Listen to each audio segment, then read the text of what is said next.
Hello, I'm Susan Flory. Welcome to The Big Middle. Big thoughts from big thinkers on all aspects of the longevity revolution. The pursuit of optimal health is once more in focus. I do listen to you. Many of you wrote in and said, do more things about health. So I've reached out to Graham Phillips, the pharmacist who gave up drugs. Hi, Graham. Hi, Susan. How are you? Now, I've reached you at home. It's a Saturday morning. You've already had your park run. Yeah. And you're going to explain, what is this all about? Why do you style yourself as the pharmacist who gave up drugs? Yeah. I built up a group of 10 pharmacists. I reached a very senior level within my profession. I was on the council of the Pharmaceutical Society, which is our Royal College.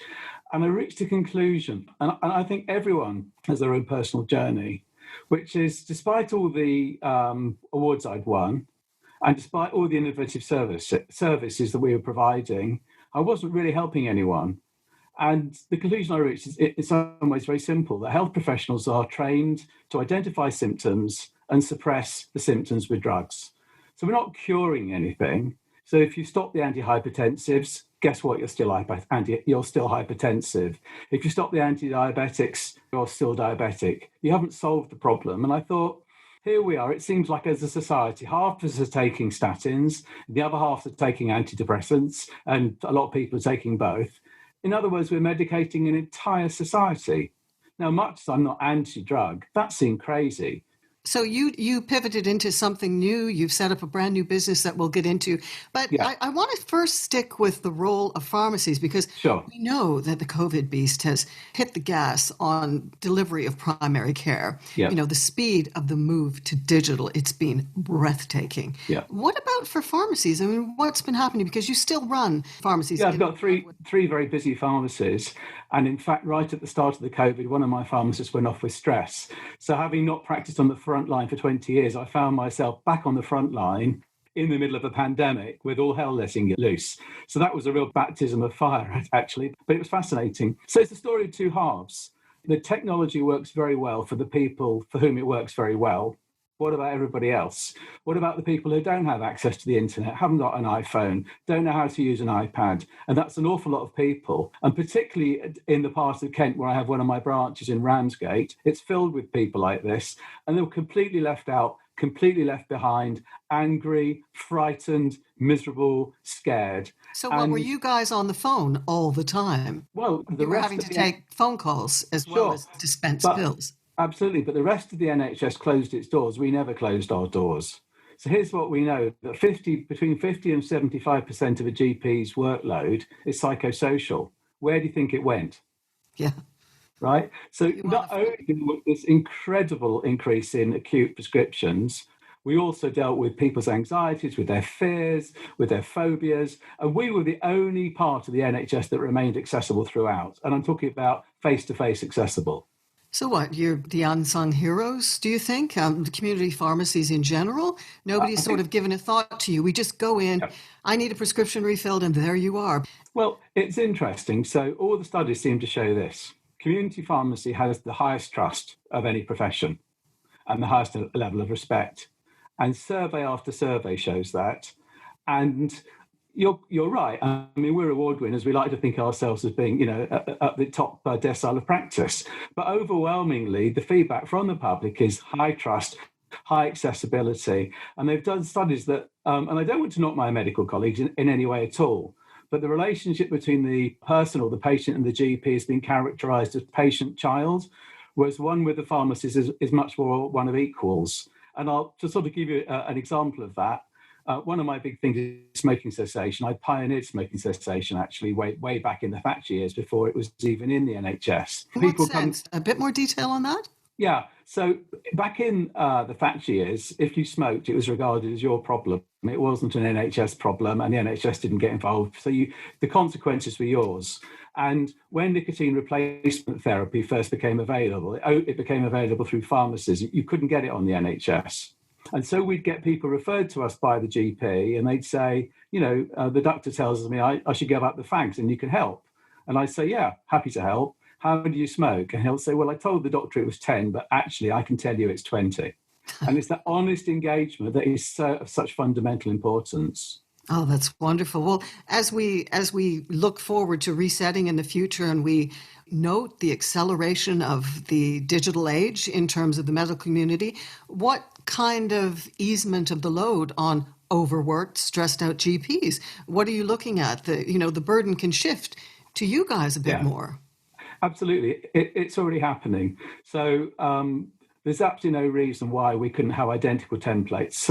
So where we are offering face-to-face interventions with patients who don't want to go digital, there's no reason whatsoever we can't provide a triage either in a written form or in an electronic form to the GP. So they don't have to go through the same process again and they can cut straight to the chase. Or if we're doing electronic triage with a patient and we feel that they need a GP referral, send it straight to them electronically. That's just the tip of the iceberg of the possibility. Increasingly, my colleagues are able to prescribe. And that means a lot of things that we can only handle. We're not trained diagnosticians in the way that our medical colleagues are. So let's be very clear about that. But in a lot of cases in COVID, what did people need? They needed a dose of steroids and they needed a salbutamol inhaler. We could have done that if we'd had prescribing rights. We could have saved so much time for GPs, so much stress and cost to the NHS, and so much benefit to the patients if we had a health system that actually optimised and maximised the use of community pharmacy. Could that be worked into the training of pharmacists, the general training? So instead of going to see the asthma nurse or the diabetes nurse to get the lifestyle coaching, that could potentially be delivered by pharmacists who have been trained right now? 100%. So if you go to Scotland, it's already happening at scale. England is way behind the curve in commissioning these services. Scotland, Wales, Ireland, already doing it, already happening, already part of the training. Pharmacists have been encouraged to become prescribers, increase their scope of practice. And the thing about pharmacists, we're cautious creatures. We don't go beyond our scope of practice. So what we don't do, unless we're fully confident of what we're doing, we'll always refer. So we're a safety net. Well, and you've all got those little consulting rooms. I mean, sometimes they're the size of the smallest cupboard anywhere. Yeah, that's true. But, you've got the privacy. So you can go in. And I always thought, when the doctor, the GP takes your blood pressure, I mean, that's only that moment's blood pressure.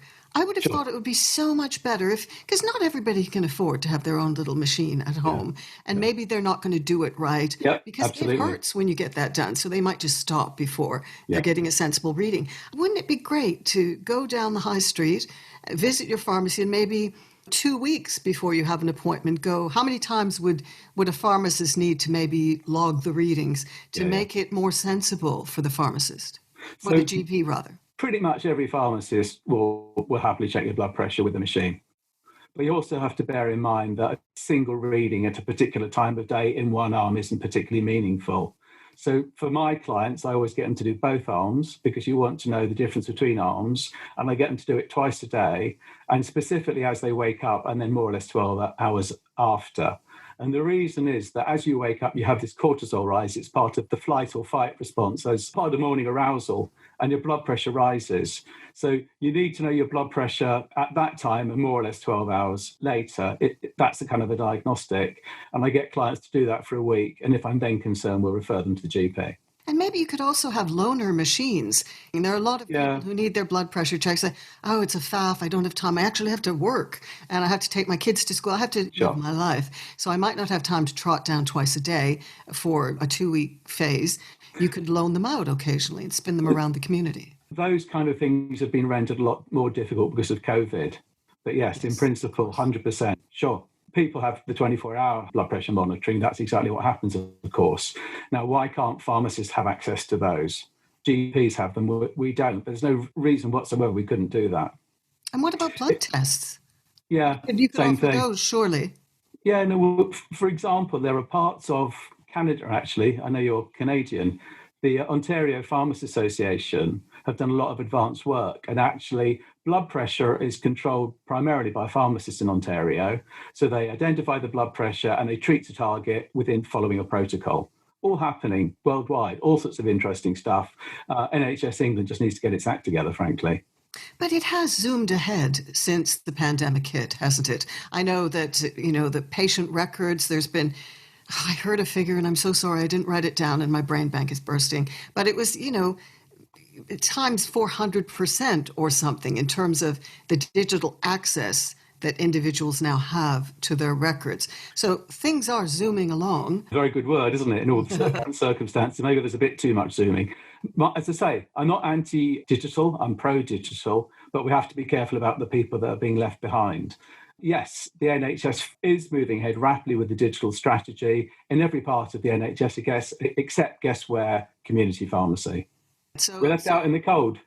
It's a prejudice, sadly, and until we break that down, things will continue as they are. Well, what is it? Is there a pecking order I'm unaware of? Sadly, yes. I mean, this is NHS official policy, which is to close 3,000 pharmacies. They don't care which ones. They just want to cut and cut and cut and cut until pharmacies are forced to close, including one of mine not long ago. We had a pharmacy in Kent. It's the only pharmacy serving a substantial population, about 12,000 people. They were vulnerable. It was next to a surgery which really struggles to recruit doctors, and itself struggles. So we were supporting this highly vulnerable patient group. We were supporting a vulnerable surgery, but it lost a fortune and we had to close it. Well, what was the rationale? Just because you were money losing, but you still needed to be the linchpin between the GP and the patient, surely, when it comes to prescribing and dispensing. Of course. And we say to GPs, we used to provide them with prescribing advice. So we'd often say, you're prescribing this product. Here's an alternative that's just as effective. It'll, sometimes it could be the difference between £200 or £300 and £10. So there were many, many ways that we added value to the system beyond the clinical work. It was also a financial saving, but the business was hemorrhaging cash. It's an independent business. There's no way that I could sustain it. We lost £150,000 in a year. It nearly took my entire group down. We had to close it. Oh, wow. And you were running quite an empire. Yeah. How many did you have before you ended up downsizing? Sure. We had 10 at that point, and we had a £10 million turnover, But in the end, you've got to make a sustainable profit to reinvest in your business, pay your staff, and maintain everything.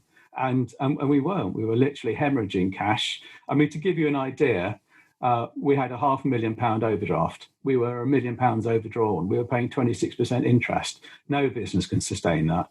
But what's the problem then? Because this is it. We have universal health care here, and the government, the health system subsidizes medicines. But you have to, buy all this stuff up front? And you wait for the rebate? How does it work? Yeah. So there's kind of three elements to the pharmacy contract. The first is that we pay for the drugs on behalf of the NHS.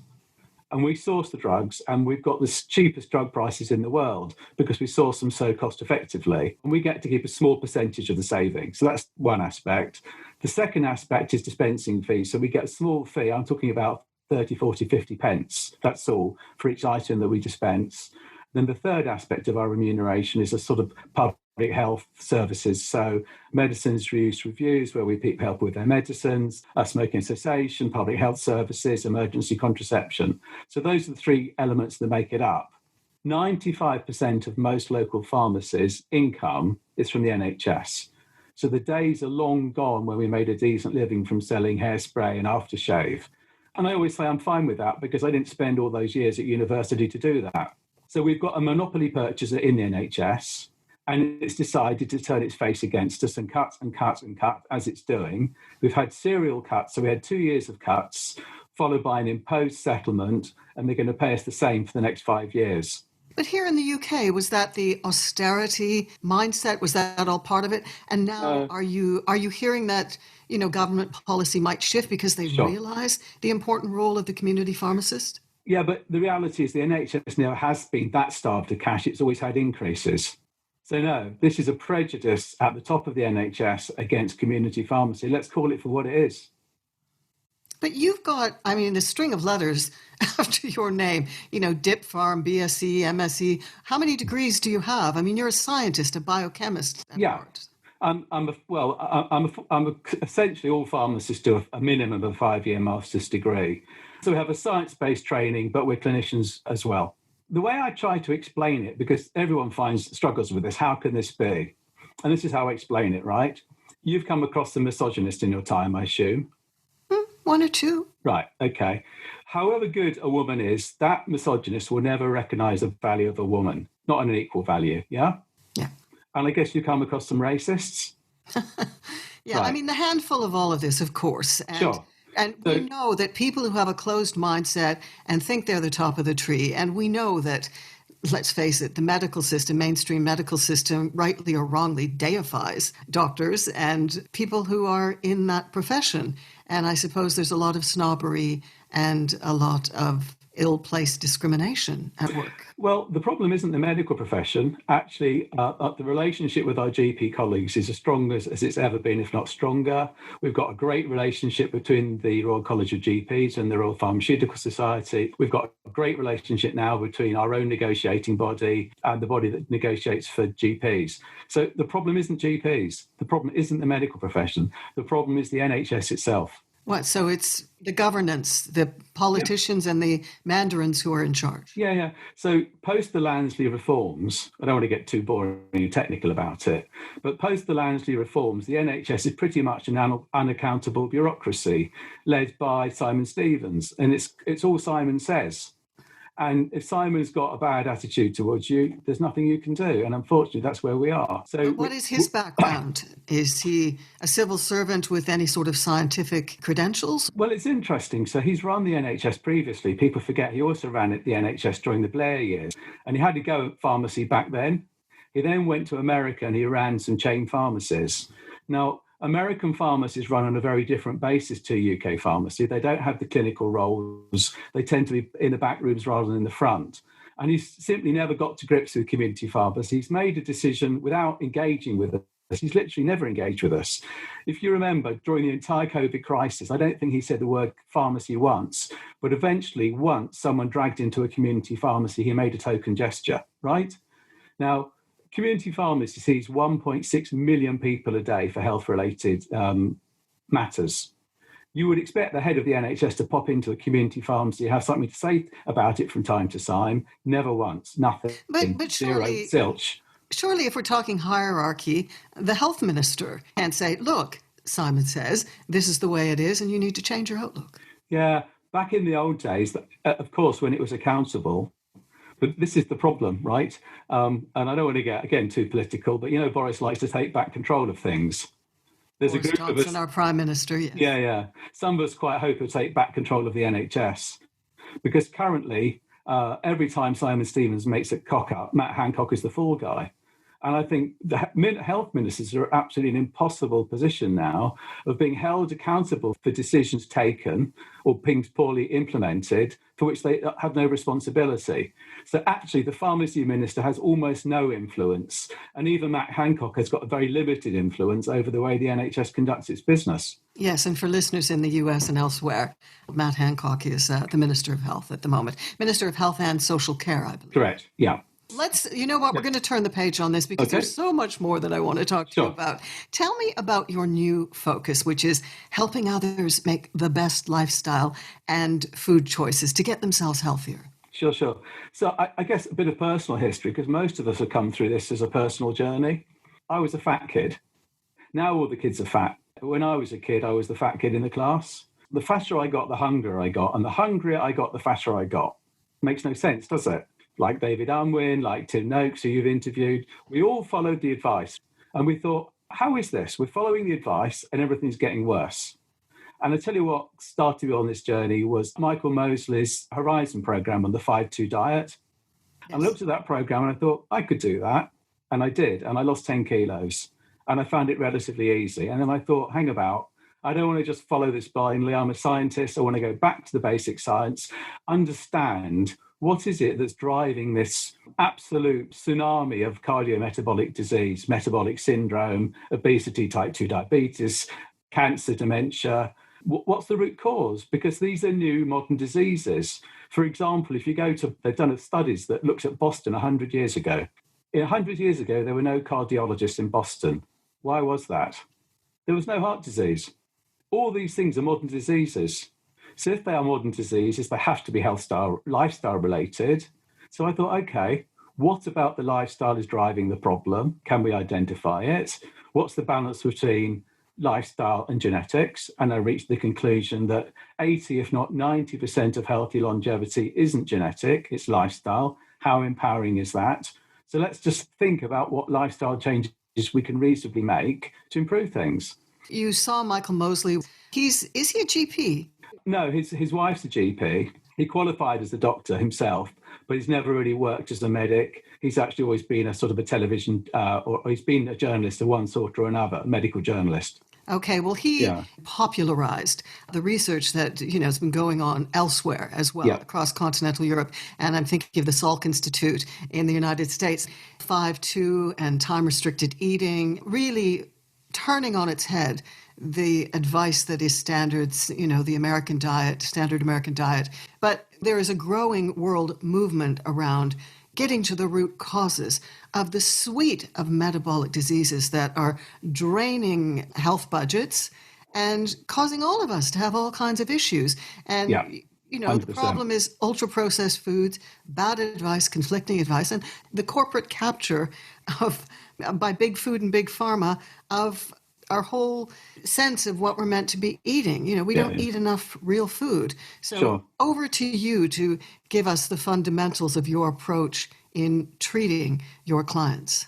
Yeah, so I don't have one approach, because what slightly concerns me all this is it becomes cult-like. So you've got to be in my keto group, and if you're not, you're in the enemy, right?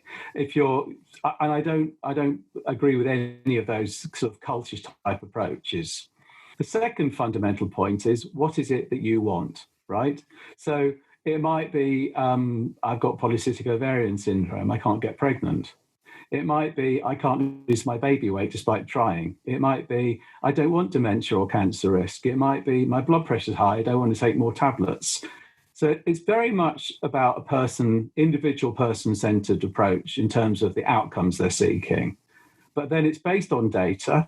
So yes, I look at all the standard data that the biometric data that the GP would normally collect, the blood pressure, HbA1c, which is a measure of your long-term blood glucose control, what do your lipids look like, et cetera, et cetera. So I'm trying to bring together, because I am ultimately data-driven and science-based, I'm trying to bring together the core data set, but make that an outcome that's realistic and achievable and meaningful for the individual. You've set up a company to deliver all of this advice and data, precision, individualized healthcare data, and it's called Pro-Longevity. It is. So you do that alongside your pharmacy work. But what are your beliefs? You've got all this data. So if we look at the dietary tribal warfare that is underway, so noisy sometimes, the vegans versus the carnivores, omnivores, and the role of sleep and stress and exercise and supplements. I mean, can you give us just a few headlines of what your core beliefs are? So as a matter of principle, if you look at, and we're not very far, we know that our American colleagues get 60% of their calories from ultra-processed foods. There are absolutely no circumstances in which ultra-processed foods are healthy for anyone. So the first point I try to explain to people what ultra-processed food actually is and why it's unhealthy. And there's a concept called the bliss point. And this ultra-processed foods are aimed at the bliss point. And it's a perfect combination of sugar, fat, and salt that will take you to seventh heaven. It will spike your dopamine. It's addictive, but not satiating. So, I love Doritos. And I can eat a sack full of Doritos, and I can once I eat one, I can't stop. And it never satisfies me. I can never get enough. So it's a genuine addiction. No, but you know what? I've not met a person who can, hand on heart, unless they're fibbing, say they haven't eaten a whole bag of kettle chips and then they could kind of down another one. Eating carbs like that, ultra-processed foods, it sets you up to want more. It's the same after a Chinese takeaway. 2 hours later, you're so stuffed and then you want more because it's sugar. It's instantly getting processed by your body. Well, I'll turn it over to you because you can explain the science better than I can. So that's exactly the point. It's designed to be not satiating, but addictive. And obviously, they're lovely. I've never come across a carb I don't like, but I've realized that it's the ultra-processed food combined with a diet that tends to be very carby and therefore very sugary. And at its most simple, my process is eat real food. But of course, it's never quite as simple as that, because what does that mean? I think we've actually lost touch with what food actually is. So I get an individual and I get what are they desiring from this? What do they want from it? Okay. Then I provide them with a continual blood glucose monitor. And what, they can, on the run, get their blood glucose readings Absolutely. and know what's spiking their insulin. Yeah. So it's actually the fundamental science, I think, was best done by the Israelis. And if you follow a guy called Eran Segal, and if you look at the work of the Weizmann Institute, and what they did was they got, I think, 1,000 people. They did microbiome analysis. They looked at the bugs in their gut, which determines how you respond to your food. And they provide them with a continual blood glucose monitor. And they were able to show that if you feed an identical meal to 100 different people, you might think that by and large you get the same response, but you don't. So you get equal and opposite responses to identical meals. And that's why all these kind of standard NHS worldwide guidance, which tends to be on a one-size-fits-all approach, simply doesn't work. So that's the fundamental science. So what I decided was to try this. So I can illustrate this. Actually, this guy was my first client, and I can talk about him because he's on my website, a guy called Jeremy. Now, Jeremy and I go back since our 20s. We've been friends for that time. He's a pal of mine, very successful engineer, entrepreneur, etc., etc. I could never really engage Jeremy with his health. It was a bit podgy, but Jeremy's problem was hypertension. And he'd had raised blood pressure since he was in his 30s. And he was now in his early 60s. And Jeremy being Jeremy, he wasn't going to see any mere GP. He was seeing one of the country's leading cardiologists. Now, the way we control blood pressure is you take the first drug and you titrate the dose up to the maximum for that drug, or the maximum that the person can withstand. Then you add a second, then you add a third. And Jeremy had recently been reviewed and he was on his fourth drug. So now he's taking a cocktail of 4 different drugs, maybe 20 different doses a day, which, in fairness, it was controlling his blood pressure, but he was getting side effects. So I said, Jem, do you fancy having a go at this? And he said, yeah. I said, you're an engineer, you'll love it. We put the blood glucose monitor on him. 2 days later, a massive sugar spike. So I sent him a little note on WhatsApp. What did you have for breakfast? And he said, yeah, my usual all bran. So I said, Jem, that's just sugar. Who knew? So they said, what shall I have for breakfast then? I said, well, have an omelette. Cheese one day, avocado the next, blah-de-blah-de-blah. 4 weeks later, no hunger, no calorie counting. He'd lost, I think, 8 kilos. And his blood pressure was in his boots. And what else was he spiking with? Is part of your protocol, I love ice cream. Yeah. Yeah. Oh, I just wish, I would love to get tested after half a cup of ice cream. And I'm also, the only carb that I really miss, because I try to go low carb, I am low carb. Yeah. That's completely true. I don't eat potatoes and rice and pasta and all of that, and gave up bread ages ago for some of the autoimmune issues that I have.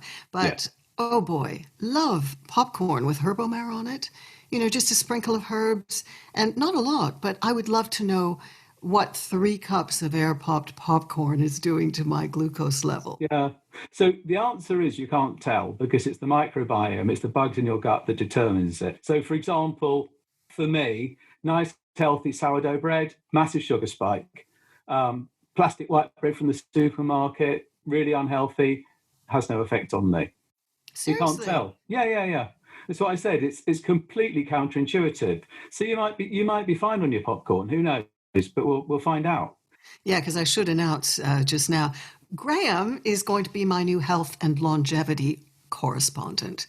So once a month, you're going to be coming on the podcast. You're going to be mopping up some of the interesting news, because there's so much out there. And often I see headlines and think, well, that person would be interesting, but it's not a whole podcast.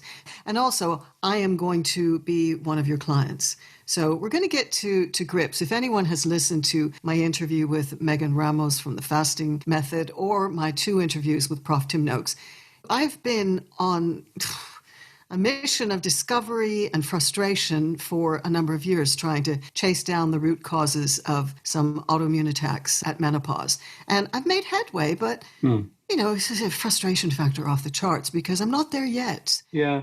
Although I love the low carb, time restricted eating, because, I have completely killed my craving. So My leptin is working well, my ghrelin is working well, but something is amiss.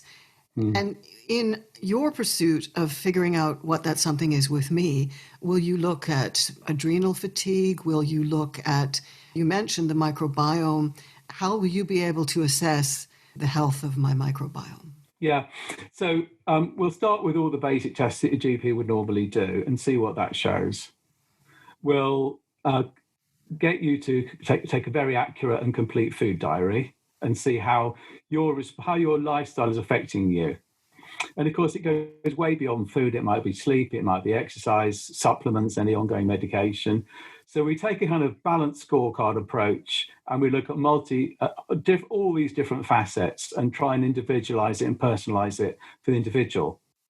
And there's always a degree of experimentation. So some of this is an iterative process and we try different things. There's always an answer. You just have to search for it. The science isn't there yet to go straight to the science and say, I definitely know it's this.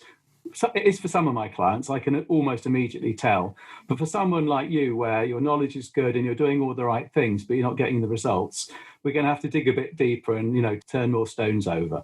One of the autoimmune attacks I've shared in other previous episodes is that I got Hashimoto's thyroiditis, an attack on my thyroid. And that's progressive and very much in the UK and in the United States and Canada and Australia. The mainstream medical approach is wait and see. Well, wait and see can mean antibodies keep attacking your thyroid and eventually destroy it. And then you're full-blown hypo. You really need to be able to assess where that is. And that's why I gave up gluten and all of the grains and all of the rest. So I've managed to beat it back, but I still think something's going on. So it'll be great to be in your capable hands and see if we can get to the root cause. One thing I would say to any of your listeners, have a look at the British Gut Project. Follow Professor Tim Spector. He's the guy with all the sets of twins. He's just produced another book, or his original book, The Diet Myth. I don't agree with him on everything, but hey, the point is that if you want a nice, easy, gentle introduction to the role of the microbiome, based in the science, so not based on a lot of bullshit and snake oil, based in the science, done by someone who's both a scientist and a medical doctor, then anything that Tim Spector has done, both website, YouTube, his books, is a great place to start to sort of beginning educating yourself. Well, the twin study alone is fantastic, isn't it? But the thing is, if you've taken the steps, eating fermented, sauerkraut and taking a probiotic, if you've already gone down the road, which of course I have, and nothing's turned up, I'm investing a lot of hope in you. Not getting my expectations too high, but it would be great because from your GP, the NHS, they do wonderful things, but they can't do overnight fasting insulin. They can't go too far down the diagnostic route that a functional medicine doctor goes to actually get to the root cause of things. Yeah. So I'm trying to build a database up. We're hoping in the end to do a couple of other things. We're trying to scale it through apps and AI to make it more accessible. We're trying to build a database. We've been running for a couple of years, so this is really our second year of operation. It started off offering it within the pharmacies, and I quite rapidly realised it was going to outgrow the pharmacies. And I realised that actually this is what I wanted to do with the rest of my professional life. So of the 10 pharmacies we had, we've sold 7 of them because I really want to focus on this.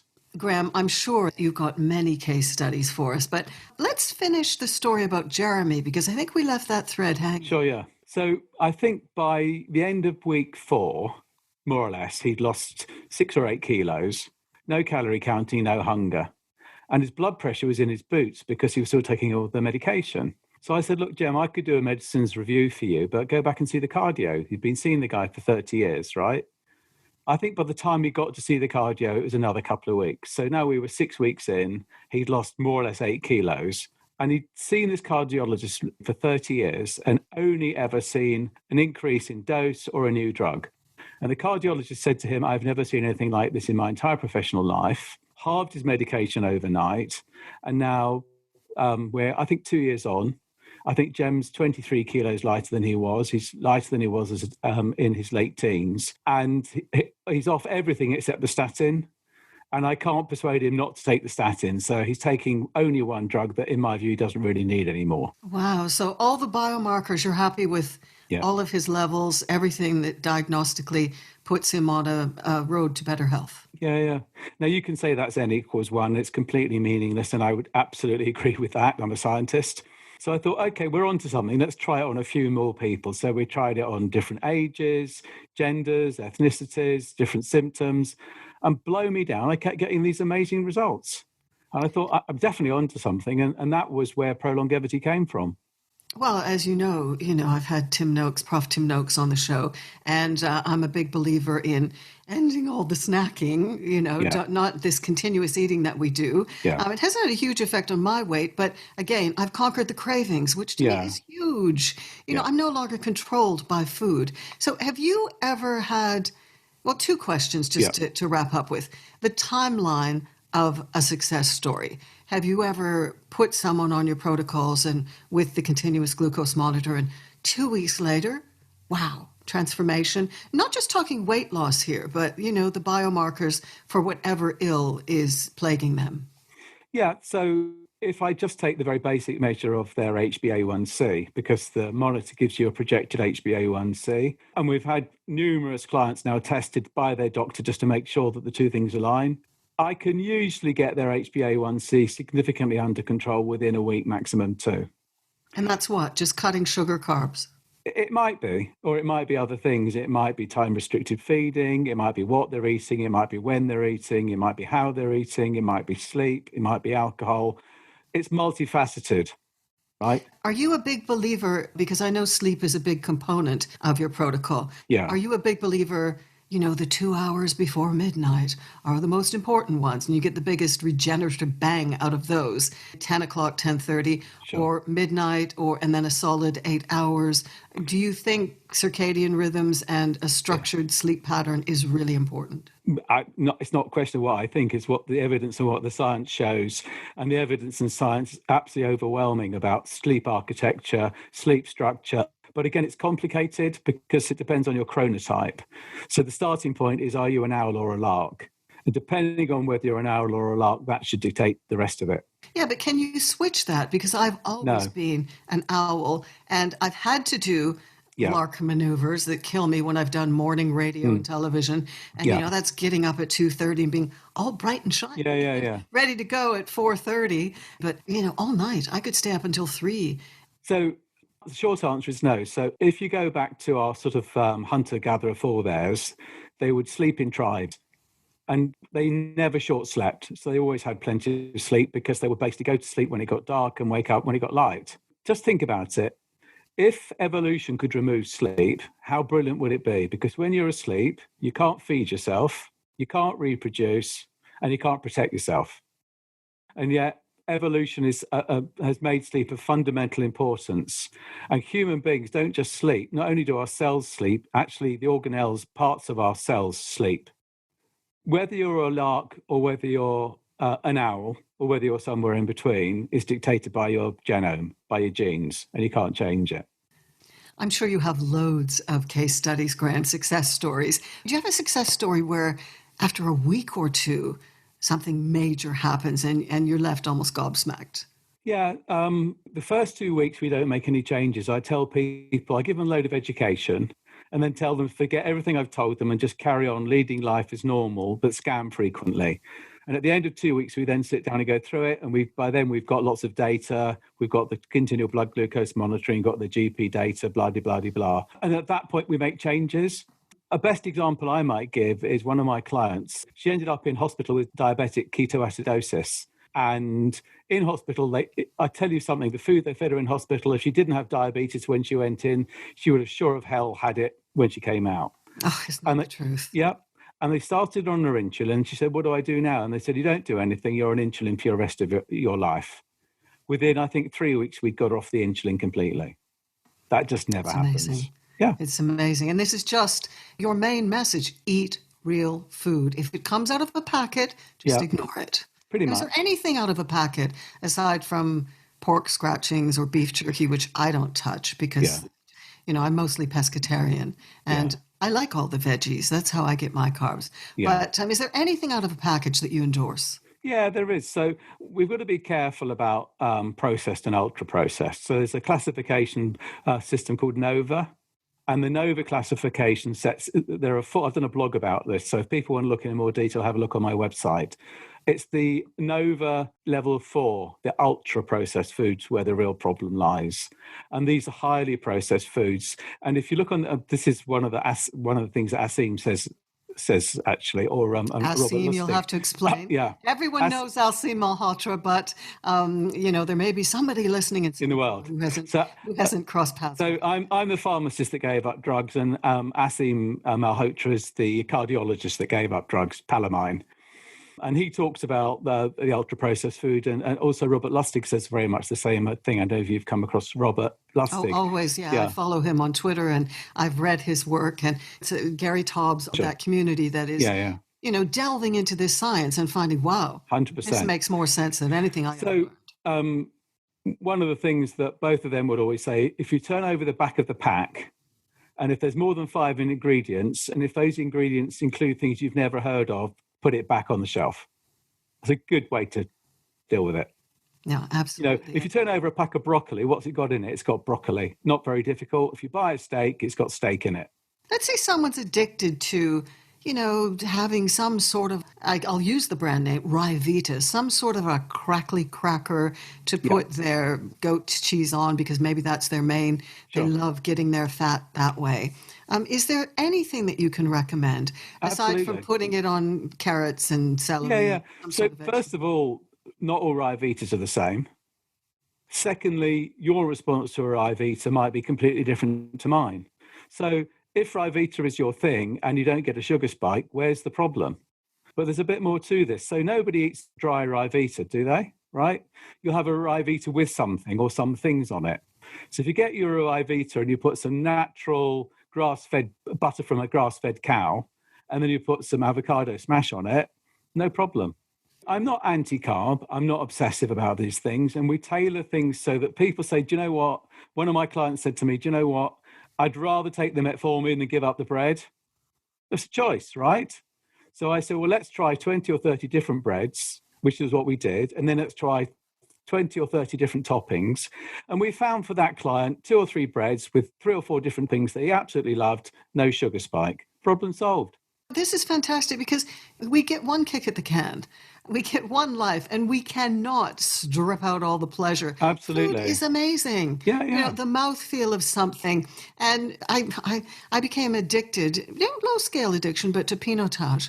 I mean, the stuff they keep in South Africa when I lived in Cape Town for a year and a half. That is an amazing moment when you open a really good bottle and have your first glass of chocolate, smoky, 100%. amazing peanut. We need to play more. We need to laugh more. We need to enjoy things. And it's amazing that through your service, you can actually find the breads that didn't give her an instant spike. And she can keep having whatever she wants to eat. So many of my clients have given up this and they've given up that, and they're narrowing and narrowing and narrowing what they're eating. And they're narrowing and narrowing and narrowing their microbiome. So they're eating less and less. They're having less and less fun. It's more and more miserable. And actually, we often turn it on its head. Although I don't talk about calories very much, almost all of them end up eating more calories, not fewer. And that's the key, isn't it? And I think that's one of my problems. I eat more or less one meal a day. I'm just not hungry. So anyway, I'll quit talking about me because I'm going to put myself in your capable hands and go through your testing regime.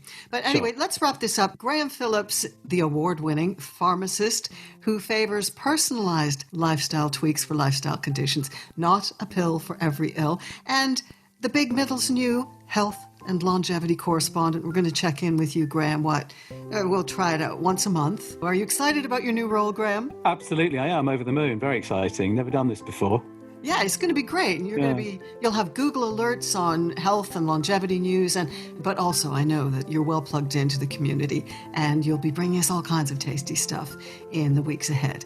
So thank you so much. Lots on the show page. We'll have all of the links to Graham and his various activities. And thank you for listening to The Big Middle. You know what to do. Apple Podcasts, subscribe first, rate, then review. I really need to build up those reviews. And there's also a new facility on my webpage right at the top where you can write your own review. Thanks for tuning in. Until next time. Bye-bye. Bye now.